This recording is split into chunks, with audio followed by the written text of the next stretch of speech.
everyone, I hope you're well. Coming to you from the office today, so back in work now that I've recovered from the operation, so all good. Do you know what, being in work today, something happened and it made me think, self-sabotage, you know, how difficult it is. So I wanted to make a video to take you through that, and I'm sure people are going to identify with this, but also see if we can find some ways to overcome it. So I sat here not that long ago, and we've got a lovely cafe downstairs, really, really nice. They do homemade cakes and lots of really, you know, extravagantly naughty things. And I was just sat here and I thought, oh, do you know what I could do with something sweet? And they've got a Malteser cake downstairs and it's unbelievable. I thought, oh, I could do with that. And then at the same time I thought, but I'm not hungry. But then my head was still saying, well, yeah, but I quite fancy it. So I had to, you know, have a word with myself. Hold on, no, you're not hungry, move on. And actually, I found it really quite easy this time because I'm used to it. You know, this does happen. I get into my head, oh, Malteser cake, nice, but I'm not hungry and I have to sort of like reset. And like I say, I find that quite easy now, and now I'm done. You know, the craving, the thought of it genuinely has disappeared. But there was a time, not all that long ago, where actually that feeling wouldn't go. And it would be like a scratch that would, an itch that would only go away if it was scratched. Do you know what I mean? Where you want something, you know, you want some food, and it doesn't matter. Sort of like you might talk to yourself and say, no, I can't. That's not right thing to do. But it's just, it nags at you and it nags at you. It's like this little devil on your shoulder going, oh, but go on. It's only a little bit. It won't matter today. I mean, what's one bit going to make a difference? You know, and I had that devil on my shoulder for years. And I was thinking about that and thinking about how actually that is self-sabotage, isn't it? Because there were times where I knew that havening would help me in those situations, that I knew that if I invested 5 minutes of my time, I would get over that craving. And yet sometimes I didn't want to. Sometimes I was like, yeah, I know havening will help this, but I don't want to. I want to eat that cake or whatever it is when I'm not hungry. Why? I don't know, because sometimes it feels good to scratch an itch, and that's what that would be doing. And other times I think it was just a self-sabotage thing. I think sometimes we do have low self-worth where we're like, it's almost like you don't deserve the happiness of being slim or healthy in that sort of slim way. And it got me really thinking today about, gosh, I'm so grateful that I've now got past that I can have a word with myself and it's gone, it's over. And that I haven't got the little devil going, yeah, but go on.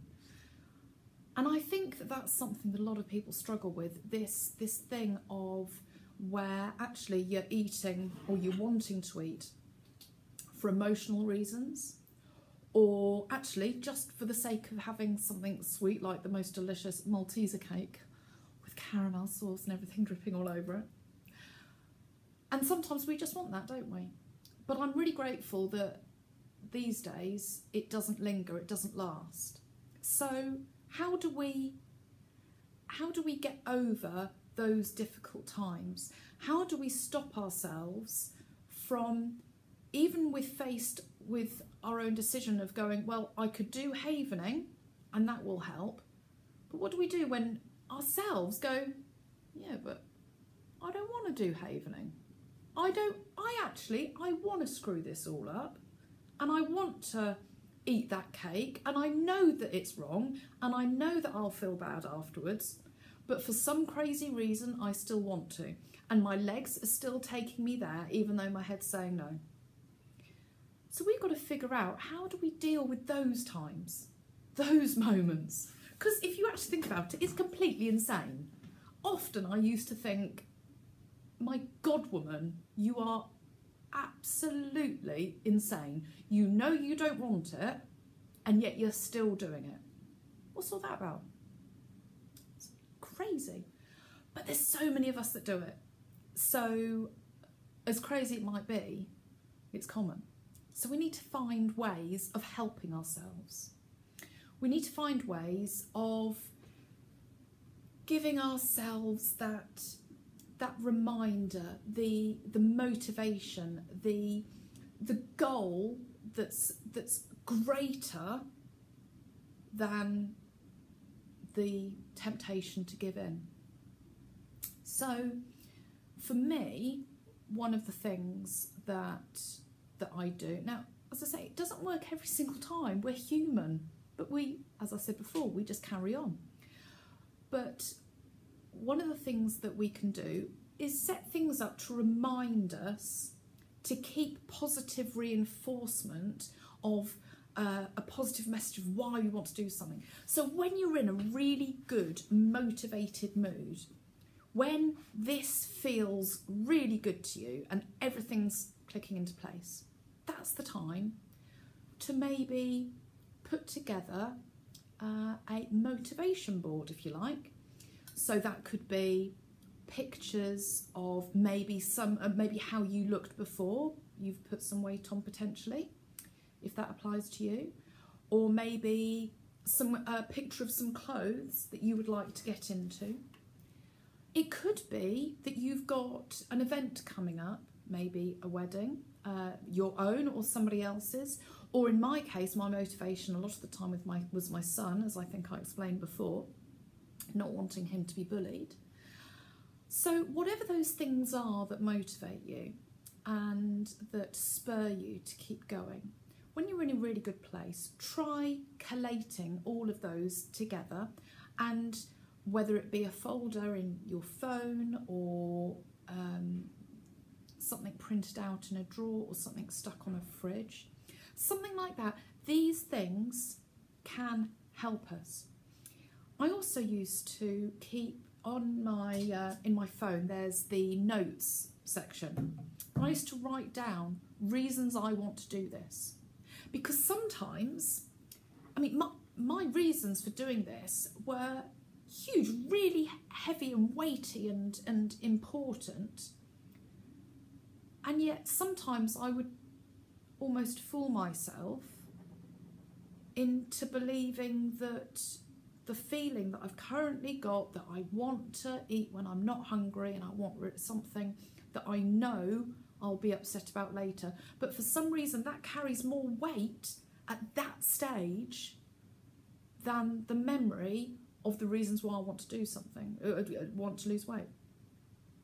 So again, putting into your phone a list of the reasons why you want to lose weight, but not just the reasons why you want to lose weight, the things that you're looking forward to once you have lost weight. Now, I've spoken to you before about the joy of going on an aeroplane for the first time and not having to ask for an extension belt. I mean, I literally felt like doing a little jig in the aisle. I mean, things like that make a huge difference.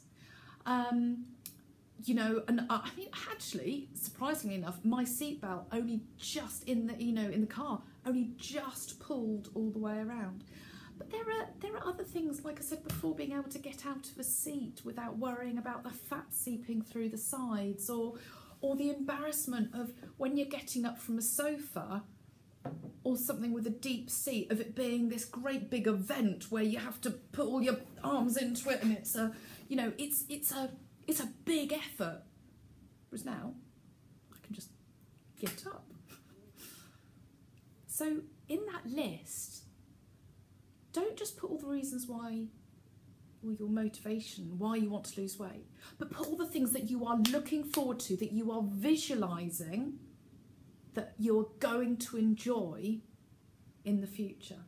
So this is coming back to where I said to you before, visualization is so important, because what you're doing there is reminding yourself to visualize all the benefits that you're going to enjoy. So you are going to enjoy being able to sit in a chair in a hospital, for example. This was another thing that I've just thought about. Not one of the obese chairs, for a start, but also when you're sat there being able to go, look at all this space beside me, and, you know, kind of like celebrating this space. It sounds really silly, but there are lots of little things to enjoy, and you need to visualise them, remind them. Think about places that you go and what you do and how different it will be when you go to those places and you do those things in a slimmer body. So, going back to what we were saying, self-sabotage is one of those crazy things, particularly when you're in that moment of going, I know I don't want to, and yet I am. And we've got to find ways to help take us through that. So have these little reminders on the side. Remember that you've got your visualization techniques that you can do anytime. It just takes you to close your eyes. And have little notes on your phone, not just why you want to lose weight, but what you're going to enjoy once you have. I hope that's helped. I'm not going to go and get that Malteser cake. It is delicious, but I'm not going to get it. I don't actually need it, and I don't want it. So I hope you have a great week, and as always, I will speak to you soon. Take care. Bye-bye.